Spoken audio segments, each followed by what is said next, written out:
Hello, everyone, and welcome to another special edition of the Shooters Lounge podcast. I am Matt at PostUp323. Don't forget to like and subscribe, guys, to the YouTube channel, and you can also follow us on the socials at Shooters Lounge 3.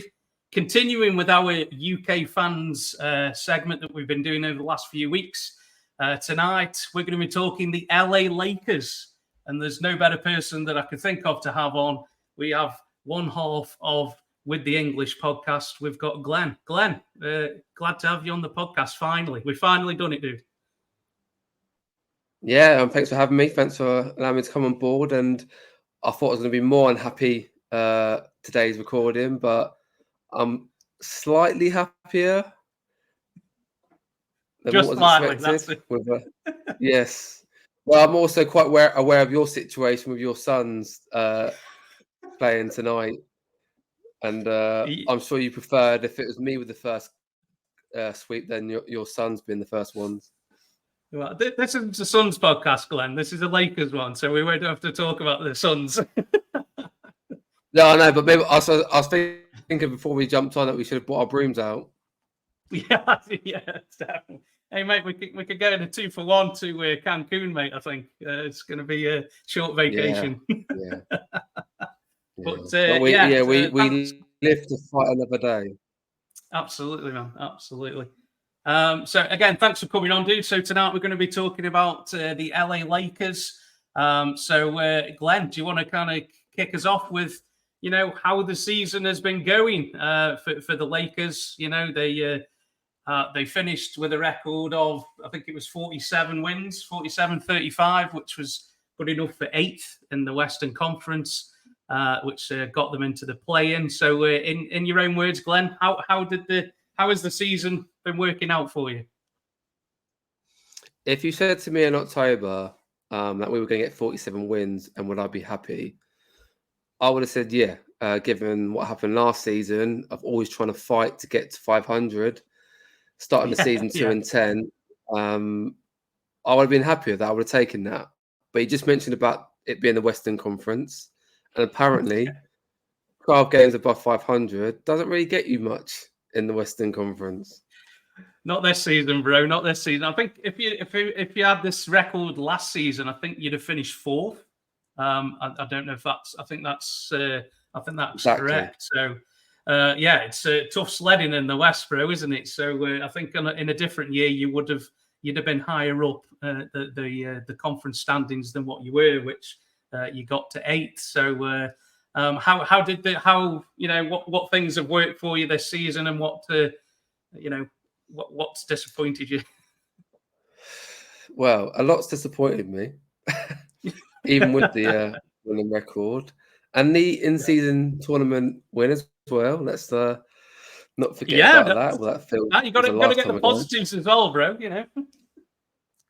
Yeah, I guess. Where the disappointments start is obviously the noise around Darvin Ham.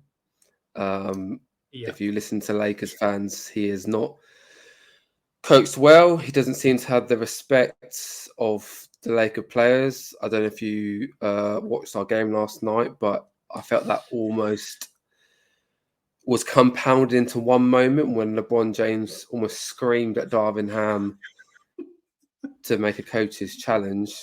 There was a bit of stomping going on, Glenn, as well, wasn't there? It was a bit theatrical, and I don't like when he does that, let alone other fan bases. Yeah. But yeah, we started off poorly, and I'd high hopes coming into the season. We kept the core of the team from the trade deadline last year. We brought in Gabe Vincent, who had a good postseason with Miami. We brought in lots of Cam Reddish, Jackson Hayes, Christian Wood to fill up the roster on those minimum veteran deals. Yeah. But then we didn't kick off at the start, and then we sort of ramped up towards the in-season tournament. Apparently, when you put £500,000 in front of players' noses, they want to turn up and kick on. And then we win the in-season tournament, and then we have a poor run of form again, and then we have a long January homestand thinking we'll claw our way back. I think we went 8-7 in that stretch, which we were expecting sort of 10-4, something like that. And then we added a decent end to the regular season, which we sort of did last year as well. But as a whole, there's just been a lot of frustration. There's been a lot of noise around, rotations and minutes and starting lineups.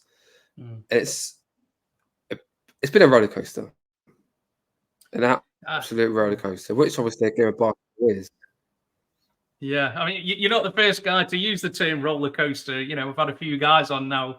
We're doing these team pods, and a lot of people use the term roller coaster. It's a long season, isn't it, bro? 82 games. You're not going to be at peak, throughout the whole season, but hopefully you're peaking better than you're not, aren't you? That's the kind of hope, isn't it?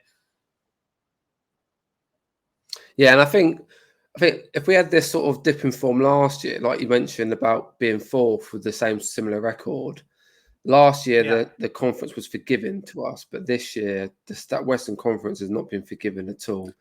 And it's really hurt us, and so we're in a bit of a predicament now, being 3-1 down to Denver. But if we didn't have that dip in form after the in-season tournament, we wouldn't even have to be worrying about Denver in the first round.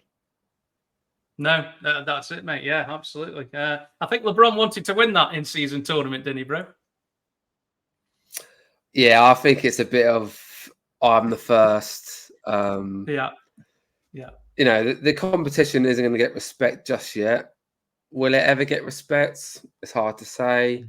I think Adam Silver's glad that LeBron James won the first one. I think it's good for the league, isn't it, that LeBron won it? I think, yeah, like you say. Were you a fan of the in-season tournament, bro? And obviously you won it, so you probably are. But beforehand, were you on the fence about it? Were you like, maybe not, or what were your feelings on it beforehand? Yeah, I was pretty on the fence about it. I think it sort of made no sense. No. There's sort of, apart from the money side of things, there's no real gain behind it. If the last game against Indiana went to our record, that would have jumped us up. And I think having an extra game, that means nothing with the normal record. I know it might logistically be difficult, because if we're playing Indiana or an Eastern team in the final, then if we've already played them twice in the regular season, then what do we do? If we are due to play them, could we just take that game away later in the year? But I think it's going to take a few years to get people to buy into it. But I think they need to change, some certain aspects of it. So I was sat on the fence before it. Even though we won it, I'm still sat on the fence now. Still, even though you won it, bro, I thought you'd be firmly in the. Oh, it's a great idea. Yeah, well, not like I say, it didn't mean much though, did it? Apart from a few bottles of champagne and a little trophy, what do we gain out of it? Yeah. I don't know if you heard at the time, some players were saying about it should, if the winners of it should get into the playoffs automatically, which just was the most ludicrous suggestion ever. Then you're completely devaluing the regular season. Well, you just beat up after that, don't you? It's like, right, we're in the playoffs, boys. Sound to rest up, and we'll see you in April, like, isn't it? Do you know what I mean? Yeah, it doesn't quite ring true, does it? Exactly. You'd see all this competitive basketball for a few weeks in December, and then one team just gonna essentially tank for the rest of it. So it was a bit of fun. It made some competitive games. Yeah, absolutely. Yeah, and it was an event. Wanted weekend finals in Vegas, so a different place, different location, and stuff. I think they're just trying to make those games to start the season, because I think a lot of people don't start watching the league until January, and I think they're trying to bring viewership to those first couple of months of the season. I think that's you've got to commend Silver. He tries new things. Some things don't work, some things do. We were talking about Clutch Player of the Year the other day, and we were like, who cares about this award? This is like such a nothing award, this probably won't. I said it probably won't be here in 3 years' time. Some things work and some things don't. At least Silver's willing to try new things and to try to improve the league as a whole. So I think you have to commend him for that, whether you like the ideas or not. But at least he's always open to new suggestions and new things, which when Stern was the commissioner, he was very rigid on stuff and he wasn't really willing to change a great deal. He thought the league was fine as it was. And so he didn't change anything. But since Silver's been there, I think he's kind of he's always open to new suggestions. And then if it doesn't work, well, we'll scrap it and we'll try something else. So, you have to commend him for that for me. Yeah, I think the idea as a whole is good. I just think it needs a bit of tinkering. Yeah. It's the first year, isn't it, bro? Yeah, I think, I know you mentioned on previous episodes about the playing situation and, your thoughts before it and thoughts after it, and turns out it's bloody good. Yeah, the viewership's there as well. I think, a lot of people tune into those games, don't they? And it helps those sort of teams lower down to keep competing. You saw Houston still going for it. They won that mad 12-game win streak, and it made it a bit tasty for us and Warriors. I think the only part of it I don't like is if you look at the East with Chicago and Atlanta being so far back from 7th and 8th, it almost looks a bit silly. So I think there should be sort of a bit of a cap. Maybe you have to be 500. Yeah. No, I'd agree with you on that, bro. Hey, mate, if the Lakers are in the play-in again next year, mate, they're going to have to rename it after you. They're going to have to. It's going to be the LA Lakers play-in or something. Yeah, it's almost I had to like it because we've had to be in it every year. Since you've experienced it. Yeah, and we've won every game we've had in it. Yeah, hey, keep getting them play-ins, dude. You know what I mean? Like, if they can rename the playoffs to play-ins, then I think we might be all right. We might be all right, yeah. I mean, opposed to last season, bro, Anthony Davis and LeBron missed a lot of games, but this year they haven't missed many games at all. I think Davis played, what did he play? 71 games, did he? 76 games. 76, I think. 76. Yeah. LeBron was 71, wasn't he? Excuse me. So they haven't missed a lot of games this season. So I think a lot of excuses from a lot of fans last year was, if AD and LeBron would have played more, the season might have been different. But them guys have played a lot this year, man. I mean, for me, AD gets a lot of flack, doesn't he, from people for missing games and stuff. But I think this year he's been terrific, hasn't he? Yeah, I'm sick of this narrative from the media over AD, calling him street clothes. Yeah, Kawhi Leonard never gets that. He never gets that heat. Yeah, and he's out again now, isn't he? He's missing tonight's game. Kawhi. He's out again. I think, it's weird because it's been nice that they have been healthy the whole year, and AD has been a monster all year. Yeah. But then that turns into frustration because we still finished 8th. Yeah. It's like, and that's where Darvin gets a lot of heat, because it's like you have a healthy LeBron, and he might be 39, but you can see he's still doing it. And you have a healthy AD who is having a monster season, and you're still finishing 8th. Now, we could argue that it is a reflection of the record, like we've mentioned a couple of times, but we came into the season probably naively looking at top 4. And that hasn't happened. I think we were there or thereabouts for the first 20 games, but I enjoyed you guys winning the division this year when we did our season preview. I thought the Lakers were going to win the division. I thought you'd win, to be honest. But unfortunately it didn't work out for that day. But like I say, AD's been incredible this year. So it's not that AD hasn't played the games this year. He's played the games and he's been very good as well, hasn't he? What is he? 25 and nearly 13 rebounds and nearly 2.5 blocks every night. I mean, there isn't much more. What more can you ask from AD? He's done all he can, hasn't he? He's put his numbers up. He's put his end of the bargain up, and LeBron's there you go. LeBron. But I think he gets more disrespect by not even being in the running for Defensive Player of the Year. Yeah, I'd have had him in the top 3 personally. I saw a stat come up, or stats come up the other week, and everything versus Rudy Gobert, he was better. Yeah, he's the numbers. Yeah. And let's face it, Rudy Gobert gets to play with Anthony Edwards, Karl Anthony Towns, Jalen McDaniels. You know, he's got a defensive team. AD's out there running around with a 40-year-old LeBron. You know, D'Angelo Russell and Austin Reeves, who are defensive, liable backcourt. He's had to anchor a whole defense. It all comes down to record a little bit, doesn't it? If we're up in the top 4, then yeah. What is the D'Angelo Russell experience like, Glenn? I'm part of the fan club. I am. Okay. And yeah, go on. He's had a record season. He's broken the franchise history in the most 3-pointers within a regular season.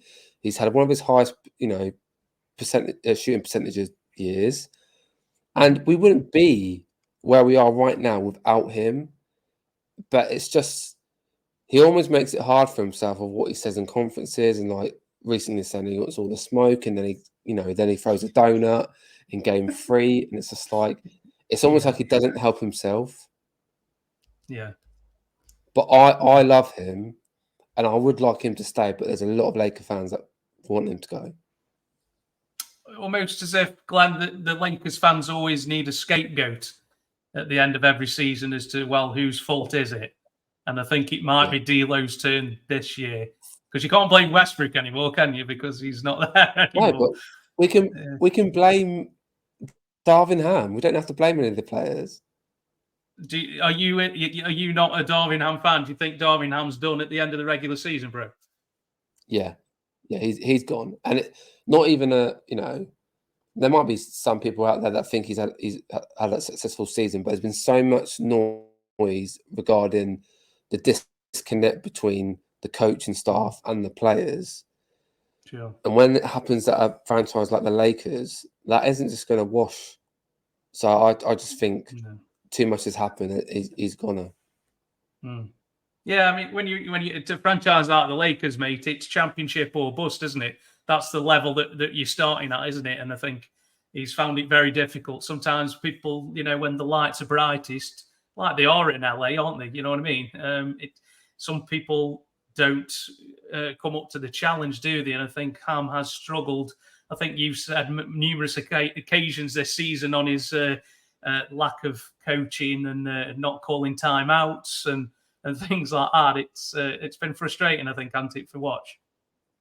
Yeah, I know it's quite passive. Or I'm just a fan of a sport. I don't know X and O's, and I'm not a basketball guru of such, but when he's calling timeouts and you see him just doing nothing on his little board, like the players aren't engaged, the players aren't looking, they're not listening, it just doesn't look great. It just really doesn't look great. And yes, he's had some bad cards to deal with, some health issues. I think the biggest miss of the season is Vanderbilt. Him being out for pretty much 60 games outside of AD is our best defender, probably best off-ball defender.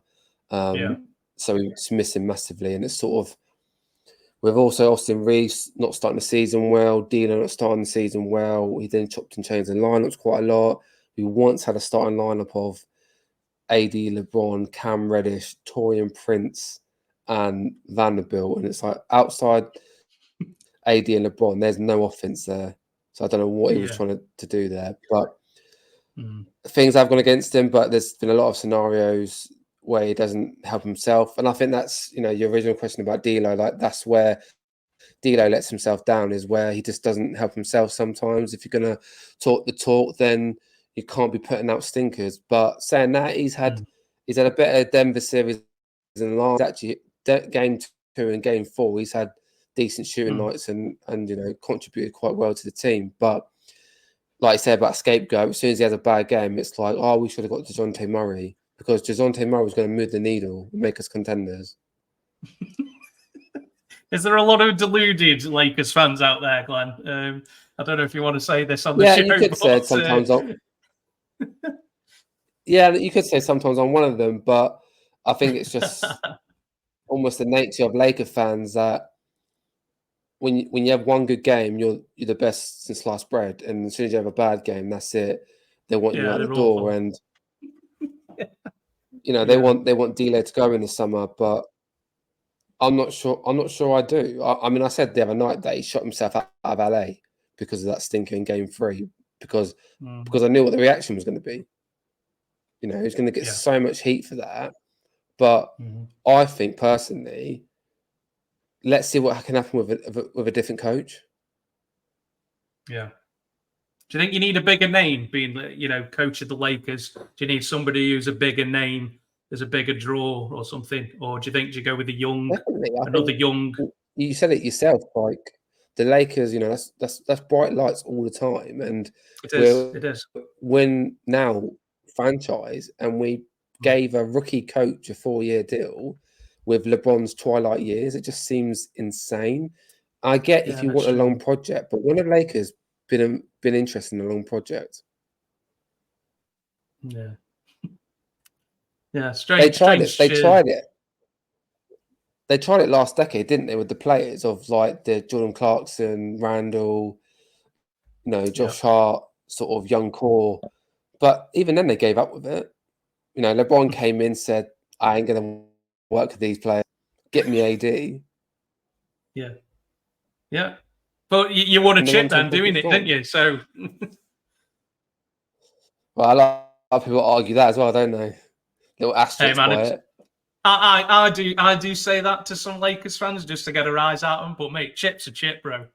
Chip's a chip. Like it doesn't matter when it was or where it was. A championship's a championship, bro. I don't think they'd change it, would they?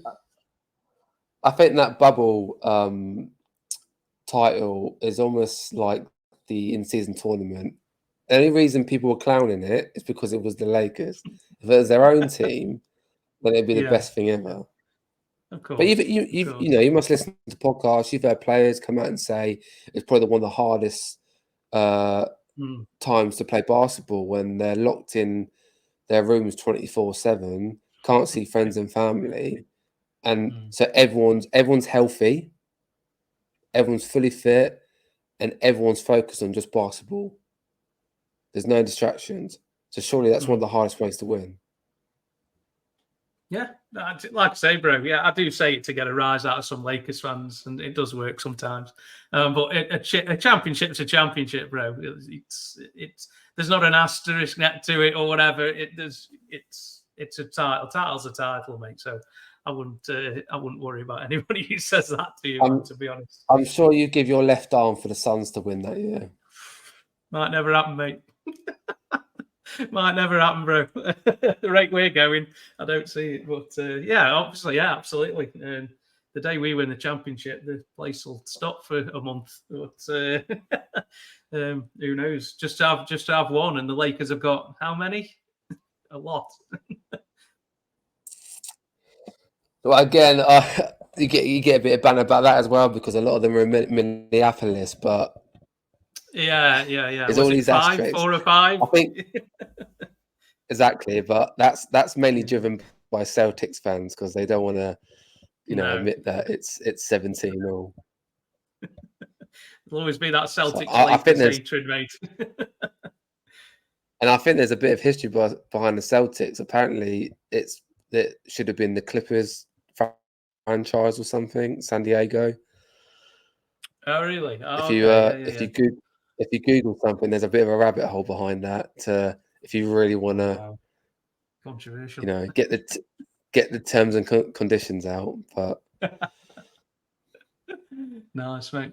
So, who did you have any surprises this season, or in disappointments, either players or you were talking about the head coach. I think you might go in your disappointed section, but have you got any other surprises, disappointments, Glenn? I think we just touched on it. The AD and LeBron being healthy for so many games was a nice surprise for us. The disappointment from that was we had role players out. Last year it was role players healthy, the stars were injured. This year it's been the other way around. And as good as AD and LeBron are, you need a supporting cast. You'll know, I'm sure you're hearing the noise now with the Suns of having the big three, and I've always said from the start of the season, it ain't going to work. You lack depth. We had it with the Westbrook thing. When that was apparently a good idea. You have 3 stars, you don't have the depth. No. And with your Suns, you've gone very top-heavy offense. Yeah. And with us having certain players out, i.e. Vanderbilt, sometimes the defense wasn't there because, like I said, it was completely anchored by AD. And when AD has to rest, Jackson Hayes is a big guy, but he's a big traffic cone. Yeah. He ain't no AD, that's for sure, is he? Not even half an AD. I think that's the other disappointment, is that we never really properly got centre cover for AD. Christian Wood's been a solid player throughout the league, but there's a reason why no one had picked him up before we did. Yeah, I think that's what a lot of people have said, haven't they, bro? You look at the year we won it, we had AD playing at the 4 with JaVale McGee and Dwight Howard as our 2 centers, and it worked. And we've never gone with that formula since. It just doesn't make any sense. But yeah, apart from AD and LeBron being healthy, it's and a good record, has been little nice surprises, to be honest, Matt. The rest have been disappointments. You think about Gabe Vincent. He came in with, good back in the last year, and then he's injured for the whole year. Yeah, he's only just started coming back, hasn't he? He has, and you see the way he defends off ball and fights through screens and navigates the court well. Like we've needed him. We've needed him that whole year. Yeah. What about Austin Reeves this year? He got his money in the off season. What's the season been like for Austin? Well, Austin Reeves is my guy, and I'm wearing an Austin Reeves jersey now, to be honest. But nice. You could tell the FIBA sort of derailed the start of his year. He couldn't get his legs underneath him, and he's had a good season. He has had a really good season, but I think, given that he's had his big contract now, we want to see a bit of progression, and I don't think he's really had that progression since.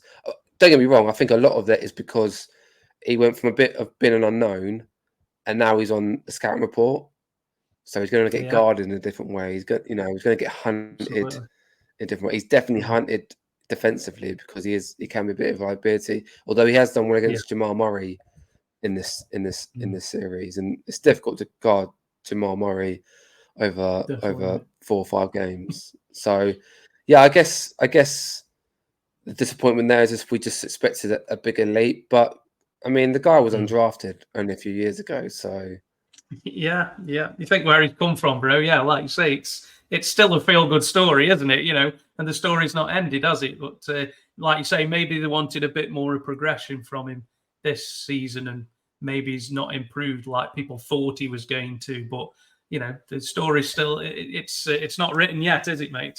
Like you say, so.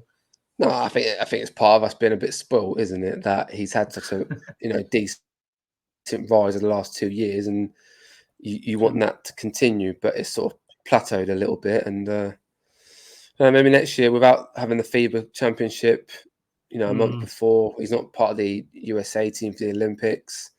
So with a nice rest in the off season, he might start next year a bit better. Yeah, you've got a couple of guys representing Team USA, though, haven't you, this summer, bro? Yeah, I'm very excited. I'm going to the Germany game, So I will get to see AD and LeBron. I'll probably need the binoculars because I think I'm quite high up in the gods. But okay. I'm getting the other game. Nonetheless, is it South Sudan? Is it? Yeah, is that on the Saturday? It's on the Saturday. Yeah, that's right, mate. Yeah.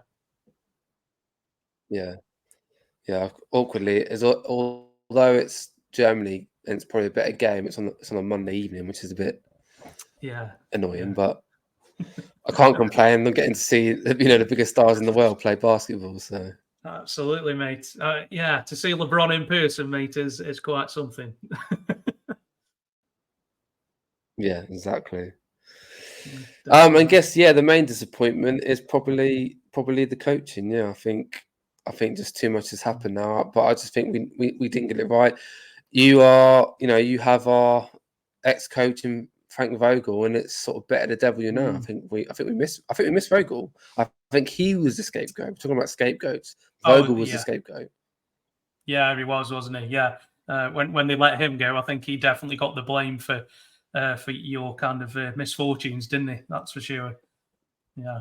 And I got drawn into that as well. I'm trying to pick holes in Vogel as a coach, but he wins us a ring. He then has his team completely obliterated to facilitate a Westbrook trade. You lose Kuzma and KCP. Look at KCP at Denver now. Yeah, he's a main contributor, isn't he, on that team? Yeah. Yeah, and all right, Kyle Kuzma's doing what he's doing, but no one's going to get noticed at Washington, are they? We almost like that. I think that's poor treatment on our behalf for Kyle Kuzma. And then we lose one of our best defenders in Alex Caruso, and Vogel was a defensive coach. Apparently so. I don't know if he is on our team, but yeah, apparently. That's why I think you got him in, because it was like you've got all these offensive players, you're getting a bit of a balance, and I think it's hard. Like, your players better than what I do, but I don't think they're any of them are known for their defense, are they? No, I don't think they've brought into it, mate. I don't think they've brought into the fact that sometimes you need stops in the playoffs, don't you? At some point, you've got to stop somebody. You can't just think, "Oh, we're just going to outscore everyone." That's just not going to happen. At some point, you are going to have to defend, don't you? Yeah. It's like football. You're trying to get your striker to get back and defend. Yeah. Like they don't want to do it. Yeah. So I think you can get by with it in the regular season, but in the playoffs is a different game. But yeah, he was a scapegoat, and looking back, I wish we gave him another contract, to be honest, and didn't split that team up. Well, Vogel might be available again in the summer, mate, if you want to rehire. So, what's the space for him? I have heard that he could be on the chopping block. Yeah, there was some Vogel out chance, wasn't there, the other night? Yeah, they were shouting for sack 5 Vogel. Yeah, in the fourth quarter of Game 3, it was not very hostile. Let's say in the Phoenix Arena. Yeah, not cool. But anyway, enough about the Suns. I guess Vogel's going to be known as being a scapegoat for every team he goes to now. Yeah, it's just going to get the blame everywhere. It's like, man, come on, what did I do? Yeah, it's on the players at some point, and players have got to buy in, but sometimes they don't. And then I think you're in the similar situation. If the players aren't buying into what the coach is saying, then it doesn't matter what the coach says, does it? It just doesn't matter. The message isn't getting through. Yeah. That's it. And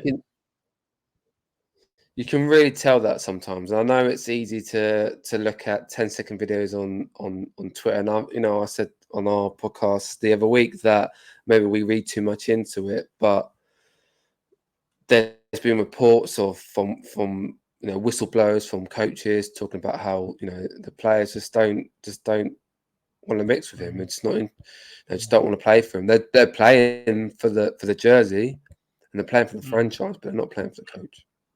Yeah. Well, something AD said something as well after Game 3, didn't he? That was very strange. Like, sometimes we don't know what we're doing on defense or on offense, which was a bit.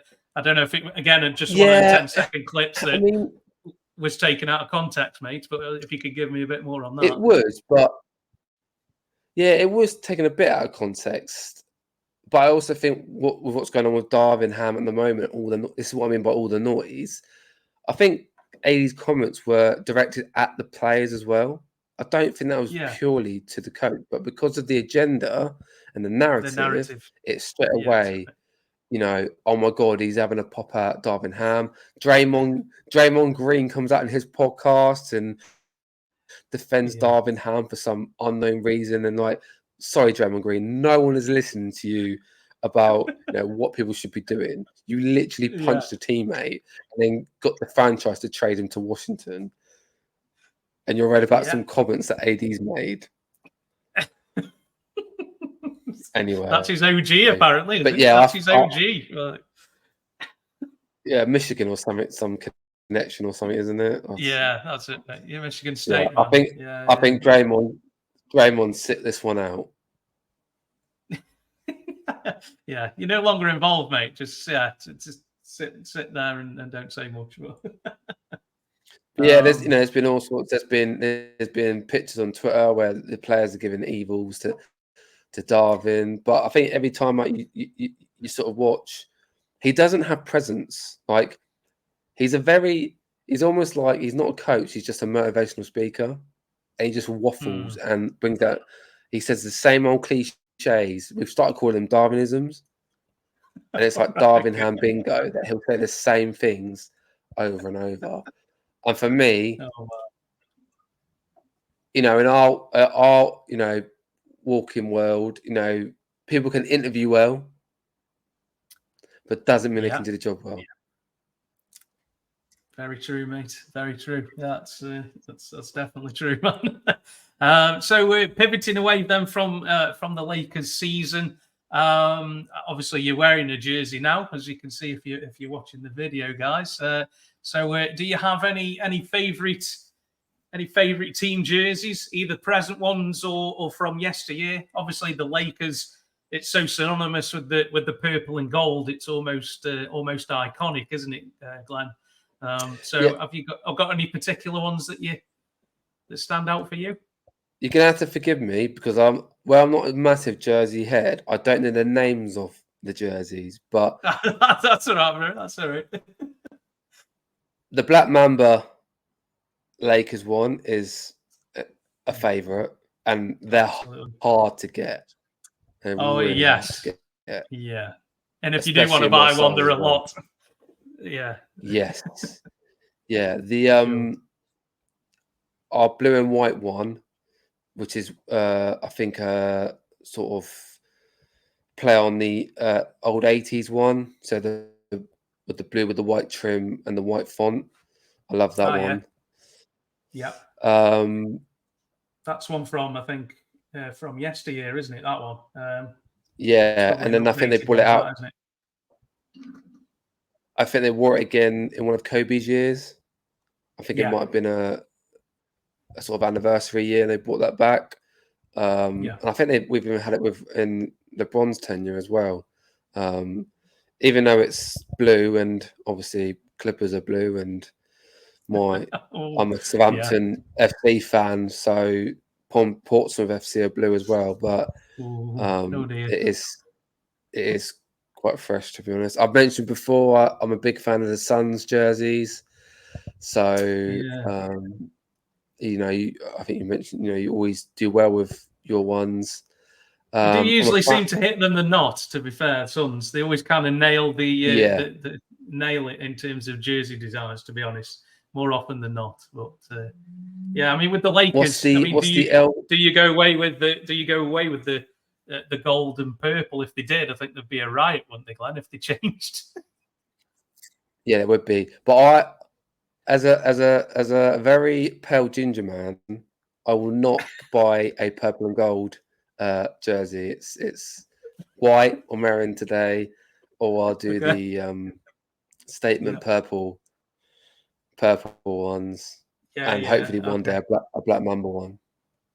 Yeah, that's you'll have to keep your eyes peeled for one of them, mate, for them come available because they don't last long. That's for sure. Yeah. How many jerseys do you have, Glen? So I was just to say, outside the Lakers, I really like Utah's Mountain one. You know, the 98 Karl Malone Stockton years. I think that's so cool. Yeah, they nailed that, didn't they? Yeah, they nailed that. Yeah. They keep bringing it back, don't they? It's like the Suns Suns-based one. They just keep bringing it back every few years, man. I would too. Yeah. There's some designs that just kind of age very well. I mean, like the Raptors one is a classic one that was in the mid-90s. Oh, yes. People hated that. Yeah. People hated that when that come out, mate. People thought it was a joke. It looked like Barney, and it was just a joke. Now it's like everybody's got one of those Toronto jerseys. It's almost aged better than what it did at the time. It's aged like a fine wine. I can see that. It's almost like a bit of nostalgia, isn't it? Yeah, just retro, mate. Yeah, retros. Yeah, absolutely. So is that your only jersey you're wearing then, Glen? Do you have any more, or is that just I've one got, at the moment? I've got 3 at the moment. Nice.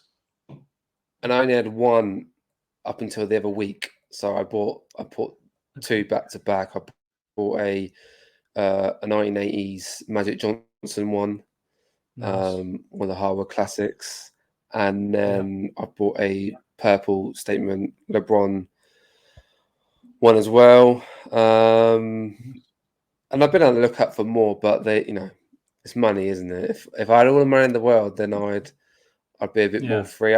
If I had all the money in the world, I'd buy a yellow one, a gold one, because I just have it hanging up somewhere, and I wouldn't wear it. Yeah, a Kobe one of them would be nice, wouldn't it?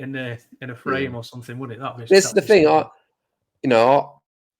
I got a LeBron one, I more look out for Reeves. I'd like a D'Lo one. I'd like a Rui Hachimura one.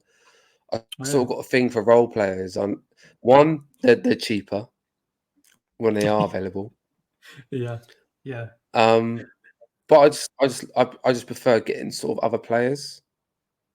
I mean, you'll always have your superstar players, but it's those role players that you kind of fall in love with. Those ones that are a bit more under the radar and underappreciated, and they're the ones that you kind of you remember more than most, don't you? I think, mate. Yeah. And I think that's why I got this Reeves one first. And it's almost like I was almost waiting to find a Reeves one first before I get another one. Because I just wanted, Reeves is my guy. So I think I don't want to be one of those guys that just follow players around. But if Reeves ever gets traded away from the Lakers, then a conversation might have to be had. Is that your guy then, Reeves? Is he your guy? He is.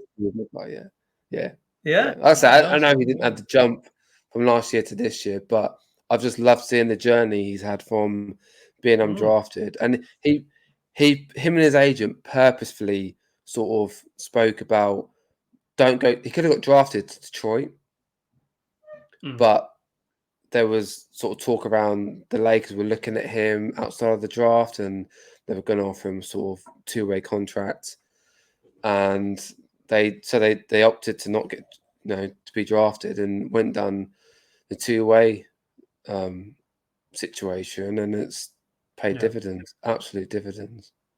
Absolutely, yeah, absolutely fair play to him. He kind of bet on himself, didn't he? I think, which you've got to appreciate, mate. Whether you're a Lakers fan or not, you've got to appreciate, that he bet on himself. And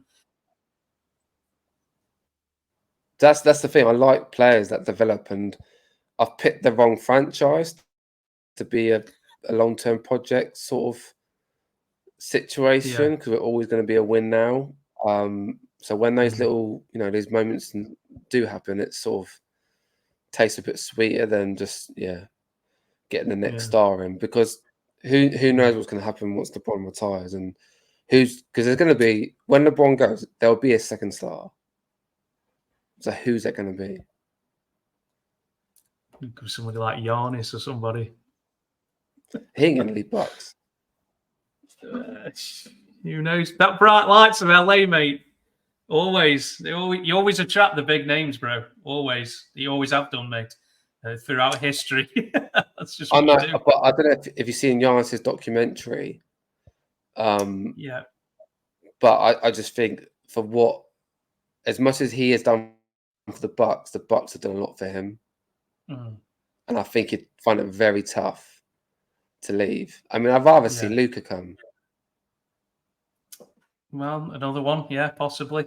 Either of them will do, won't they? He's very. I know, right? But if we're looking at late show type player, it's Luka.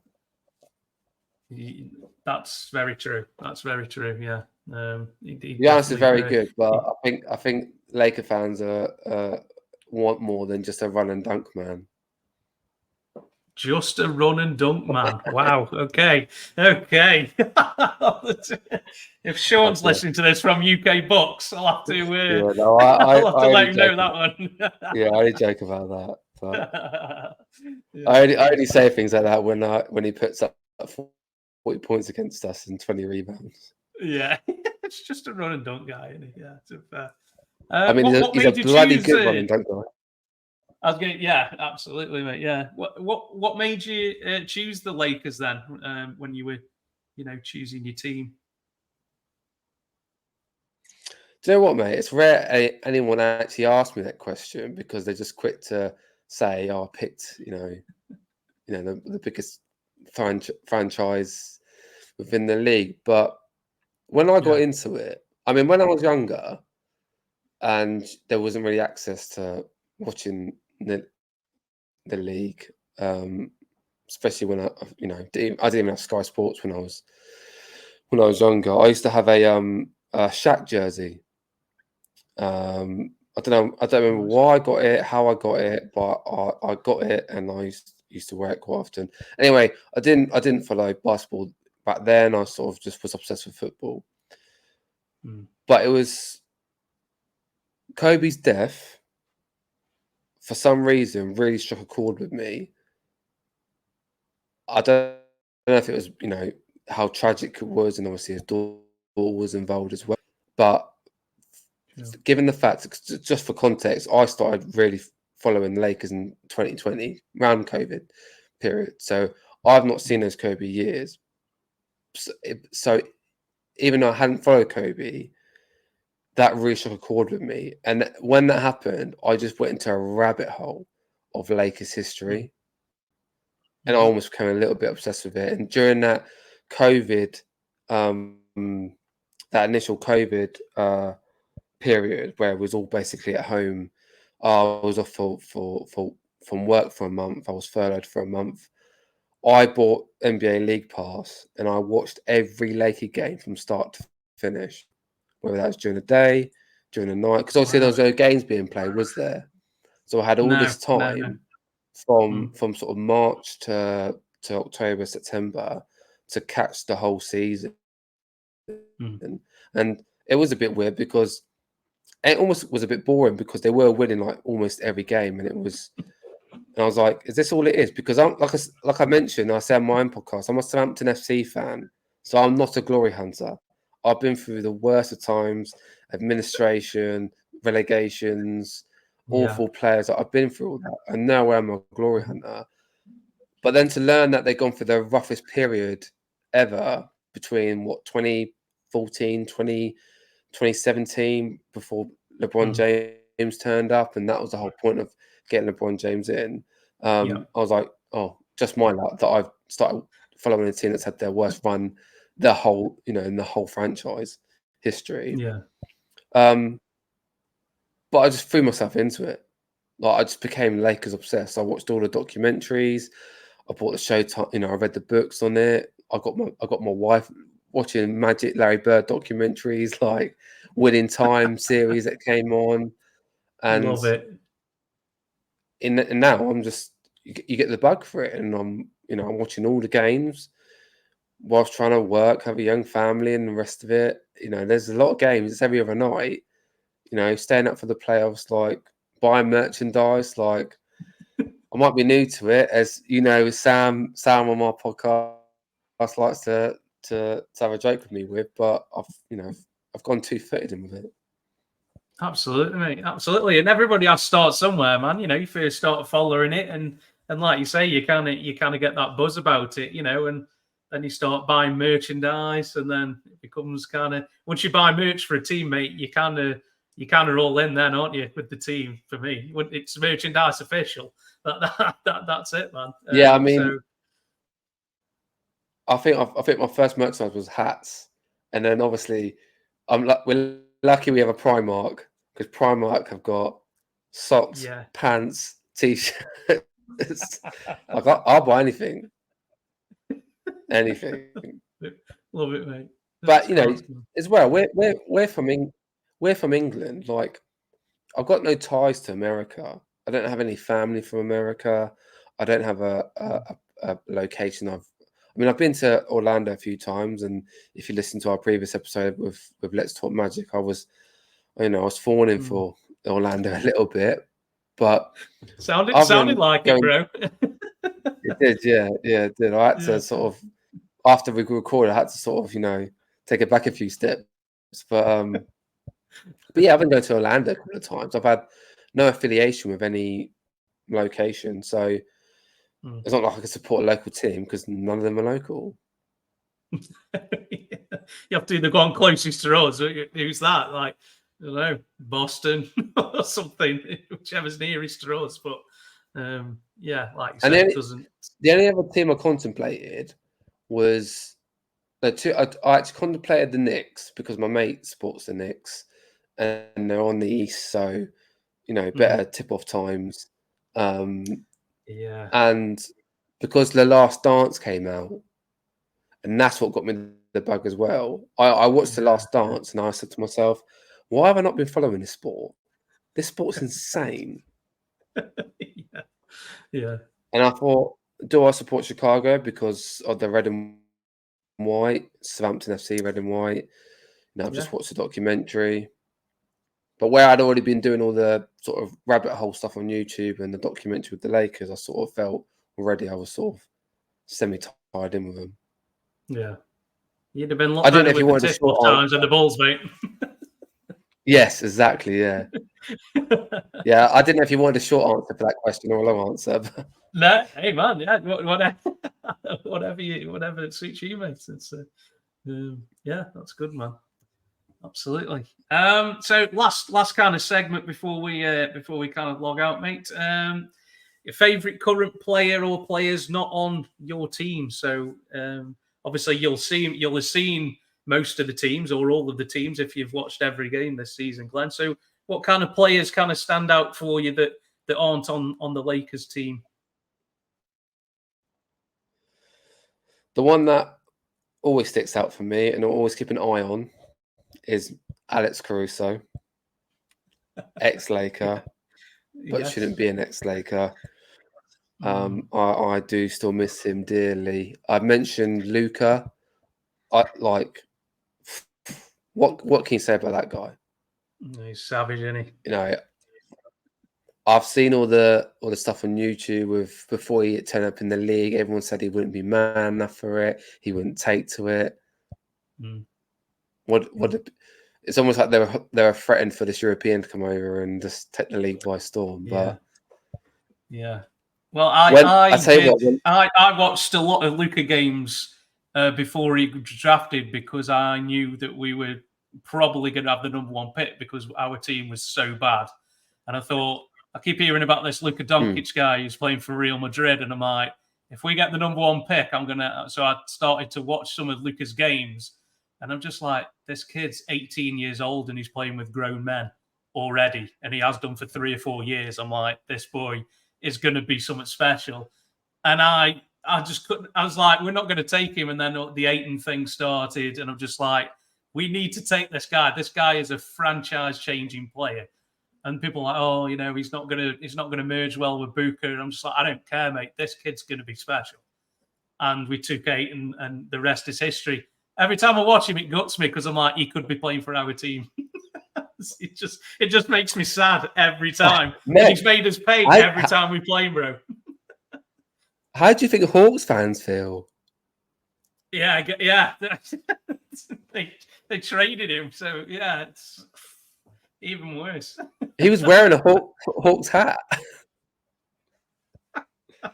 Yeah. Not, but not, I think, not cool. and also you'll know more around that time, but were the Suns sort of not bullied, but sort of scared from picking him because of, the narrative surrounding him over in America? That, and I think they wanted to pair a big man with Booker because we already had Booker. And so I think they wanted a big man to pair with him. But I'm like, screw that, man. Position-wise, I'm like, has anybody watched him? And plus, our head coach at the time had coached him at international level. So if anybody knew how good he was, it was him. And we didn't take him. Wow. I'm like, it still hurts now, mate. You can tell. So. Yeah, I'm not surprised. Well, I think that's just compounded by the fact that obviously what's happened with DeAndre Ayton now. So it's like, it didn't even matter about positional player, did it? Because here you are now. You could have just had a nice, lovely backcourt of Luka and Booker, and then just worked it out that way. Absolutely, mate. Absolutely. Who knows? Who knows where the road had taken us, mate? But it's one of them it's one of them fork in the road moments, man, for sure. Yeah. One of the other big players I always love watching is Anthony Edwards. Man's a killer, bro. Like, he is must-see TV. He really is, mate. He really is. It hurts my feelings that I have to root for him in this series because he's so good to watch. I have to root against him at the moment. Yeah. But the man's a killer, mate. He's got that killer instinct, hasn't he? Both ends of the ball as well. It's going to be, Minnesota picked a good one there, and they could be a strong contender for the next foreseeable future. I think it's only obvious to admire Wemby and what he's done in his first year, the freakish stuff that he does. Man's an alien, isn't he? And he's got that nickname now, and it's for a reason. He is unbelievable. I don't know if we're blessed to watch him in the West or if we're cursed to watch him in the West. Classic Spurs thing, isn't it, mate? Draft somebody and then kill everyone for the next 15, 20 years. That's what they do, isn't it? I don't know how you felt when that lottery was happening, but I was like, I bet Spurs. I bet Spurs get number one pick. Oh, yeah. It was Spurs all over, wasn't it? Yeah, absolutely. Like written in the stars for them to get this, generational big man talent. It's going to be painful for this. And this is what annoys me, that we need to win now because we ain't going to win for another 15 years. Yeah, this could have been the year, mate. This should have been the year, bro. But, hey, maybe the Lakers can pull it off, man. Pull the game back last night. It's never been done, 3-0, but, why not? Well, it's been done in the NHL, so why not the NBA once? Never been done. I want to pick out Chet Holmgren as well. I really like Chet Holmgren. Yeah. Nice. He could sit, he's jumped into the OKC team as well, and they've jumped from 11th or wherever they was 10th, 11th to top, not only top seed, but top seed in a very competitive Western Conference. Yeah. I think that's almost gone under the radar. Yeah. Yeah. I think SGA's had a lot to do with it as well, bro, and how good his play's been. Oh, God, yeah. But they're ahead of schedule. Oh, God, yeah. They will get to a time where they've got to pay everyone, but they can ride about that when that bridge comes. But, if they keep them guys, or, that's, Jalen Williams, Lou Dort, like, they've got a nice team there. I think I just like watching OKC. I mentioned, obviously, I like, young teams growing together, and I think I enjoy watching OKC, and I'll probably root for them in the West once we're bumped tomorrow night. Okay. Is that it, mate? Is it over to Denver in 5? Is that what we're saying? I almost feel like Denver gave us that game so they could do it in their court and have the whole, ball arena chanting like "We're your daddy," and I've got feeling on purpose. Oh wow! Well, you even had to delay the equipment, didn't you, to beat Denver last night? Is that right? What's that story? The equipment guys for Denver were late, weren't they? So they didn't actually have the gear until late on. Did you see that? No, I didn't see that. Denver guys were warming up in flip-flops, and it was madness. Like, they were delayed for some reason. The equipment guys were. Disclaimer: I didn't watch last night live. No, fair mate. No, it was something. I'm so tired. I'm not watching this pain again. And maybe I should do it tomorrow night, because apparently when I don't watch live. Well, there you go. You've started something now, dude. So yeah, you might have to do the same again, mate, and watch it the next day or something. Just to give you another name, then as much as he's killing us, if you don't enjoy watching Jokic, then you don't love basketball, to be honest. He really is something, isn't he? Yeah, a joy to watch. And he just makes the game so fluid and makes everything look easy. His on-court awareness, his IQ. He's so annoying with that little floater, and it's. I don't know about you, but it almost feels like he shoots like he doesn't care about basketball. He just whatever. I know it's going in. Whatever. His 3-point shot, almost hits the ceiling, comes back down. It's just like. And it's all in slow motion. It's all in slow motion, but you still can't do anything about it. That's Luka's very much the same. Last year, I saw AD smother that man, and he still just hoofs the ball up. And it's like, if he's doing that, then what's the point? We've lost. You're just coming up against somebody who's at the top of their game, and you have to just go, that's it, mate. It's over, isn't it? You've just come up against somebody who's too good at that time, isn't it? And keep the faith, Glen. Keep the faith, bro. Well, the heart will say there's still a chance, but the head, like you just said, Matt. No one's come back from 3-0, so there's always got to be a first. If LeBron does that, mate, what's that say for LeBron? His legacy. Well, maybe the Suns could do it. I doubt it. There you go. I know, mate. I try to stay as positive as I can. Sometimes, though, the writing's on the wall, mate. You're just seeing it. It's just, I don't know. But one game at a time, I think the fact that we're... Well, yeah, but when you're 12-1 against Denver and you got to win, 3 games in 4, whatever, it's not going to happen. Yeah. It takes all of you, mate. It takes everyone, doesn't it? Well, actually, no, we've got to win. Yeah, we've got to win every game for the men of the series. Who knows? No. Anyway, dude, that's it. I think that's all we have time for. But thanks very much for coming on, Glen. It was a pleasure talking the Lakers with you, mate. Do you want to give yourself some self-promotion where people can find your podcast, bro? Yeah, you can catch our podcast with the English on Spotify, YouTube, and Apple. And you can engage with me on X at Glen Vardy and at with the English one.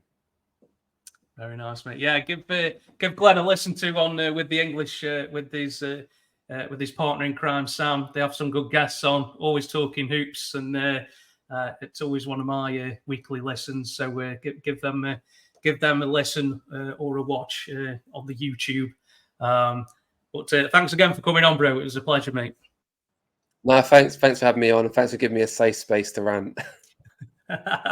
No worries, man. No worries. I'm Matt at PostUp323. You can follow us on the social, guys, at Shooters Lounge 3. You'll be able to watch this on YouTube. I'll be dropping it sometime tomorrow morning. And it'll be available on podcasts on Spotify, Apple, and wherever you get your podcasts.